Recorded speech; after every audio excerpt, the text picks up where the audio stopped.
11-12 फरवरी को तेज आंधी बारिश के साथ हुई ओलावृष्टि से किसानों की बढ़ रही आफत।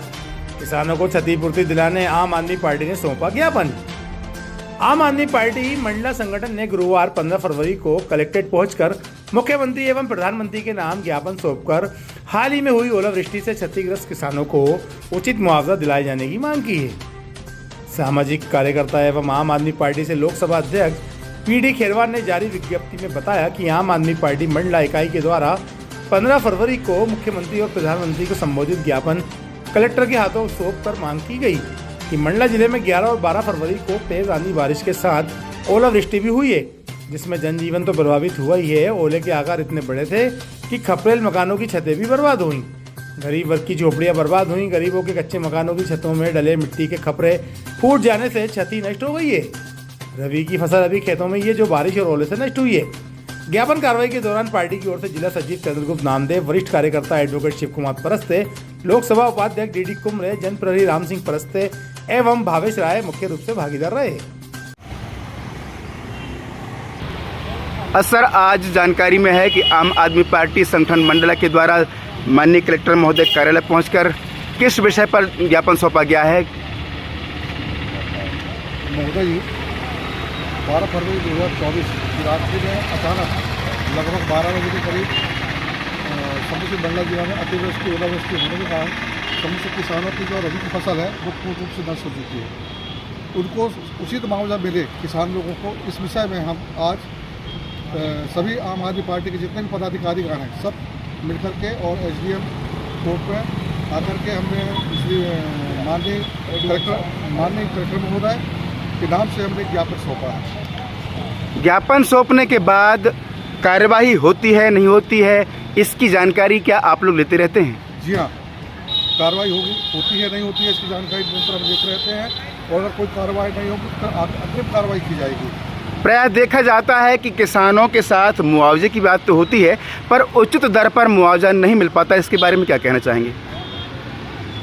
अब ये देखिए सर, उचित मुआवजा मिलना चाहिए ये तो हम सब कहते हैं, लेकिन सरकार की नीति क्या होती है? सरकार जब अपने आधार पर वो नीति निर्धारण करती है और मुआवजा प्रदान करती है। आकलन का जो भी आकलन हो, भाई पटवारी स्पॉट में जाएगा, सर्वे करेगा, फसल की क्या नुकसानी हुई है, उसका क्या मुआवजा बन रहा है, उस मुआवजा के आधार पे उसका आवंटन होता है, क्षतिपूर्ति प्रदान की जाए। आप लोग आम आदमी पार्टी का नेतृत्व करने वाले लोग हैं, क्या आप ये बता पाएंगे कि किसानों को फसल बीमा योजना का फ़ायदा मिल पाता है? आप देखिए, फसल बीमा योजना का फ़ायदा तो वास्तव में यदि देखा जाए ना तो कंपनियाँ ही उठा रही हैं, ये किसान तक नहीं पहुंच रहा है। प्रीमियम उससे जमा कराया जाता है, लेकिन सबसे ज़्यादा बेनिफिट लिया जाता है कंपनी, जो बीमा कंपनी रहती है उनको ही फायदा है। आप बताइए कितने किसान प्रभावित हुए होंगे, और जब पूरे क्षेत्र के किसान वहाँ पर प्रीमियम जमा करते हैं तो जितना उनको मुआवजा नहीं दिया जाता उससे 10 गुना उनके पास पैसा जमा हो जाता है। अंततोगत्ता ये समझ में आ रहा है शासन की ढकोसले वाली नीतियाँ हैं कि ये उसका फसल बीमा कराइए, ठीक है, थोड़ी आंशिक राहत मिलती है, लेकिन प्रत्येक किसान को नहीं मिल पाती है और उनके बीमा कंपनियों के चक्कर लगाने पड़ते हैं। सरलीकरण बिल्कुल नहीं है उसमें, कि बहुत सरलीकरण के माध्यम से उनको कोई नहीं है, कठिन है, रास्ता कठिन है, फसल का मुआवजा सही निर्धारित किया जा सकता है। इसके लिए पार्टी संगठन कुछ सोच रही है या फिर हमारे मन में विचार आता है कि हम पूरे संगठनात्मक रूप से इकट्ठे होकर के हम अपनी ये जो बातें हम ज्ञापन सौंप रहे हैं, एक औपचारिकता नहीं निभा रहे हैं। हमको चाहिए और हम ऐसा करेंगे भी कि हम कम से कम प्रदेश स्तर तक हम इस बात को रखें, ताकि हमारे प्रदेश के पदाधिकारी राज्य सरकार तक हमारी आवाज़, किसानों की आवाज़ वो पहुँचा सके, और उनको जो उनका मकानों का भी जो क्षति हुई है उसका भी मुआवजा मिले, क्योंकि उनके जनहानि, धनहानि, उनके जानवरों के ऊपर भी अनेक तरह की बीमारियां और प्रकोप आता है, उनकी भी सुरक्षा शासन के द्वारा की जाए। अभी जानकारी में आ रहा है कि दिल्ली के लिए किसानों का बहुत बड़ा हुजूम निकला हुआ है। इसके संबंध में पार्टी क्या कहना है? कई तरह से आरोप लगाए जा रहे हैं कि वो किसान नहीं है, किसान कभी आंदोलन नहीं करता, उग्र नहीं होता। जब किसान को सही मायने में उसकी फसल का रेट नहीं मिल पाता है एमएसपी के माध्यम से, समर्थन मूल्य के माध्यम से, तो निश्चित रूप से आक्रोशित होता है। समर्थन मूल्य का आशय ये है कि कुल लागत का 50 गुना अधिक पैसा उस किसान को मिले, और उतना नियम बना करके, ऐसा नहीं है कि नियम बना दिए कि हम समर्थन मूल्य दे रहे हैं, उसको उतना खरीदा ही जाए उससे, क्रियान्वित होना चाहिए, लेकिन नहीं मिल पा रहा है उसको पैसा।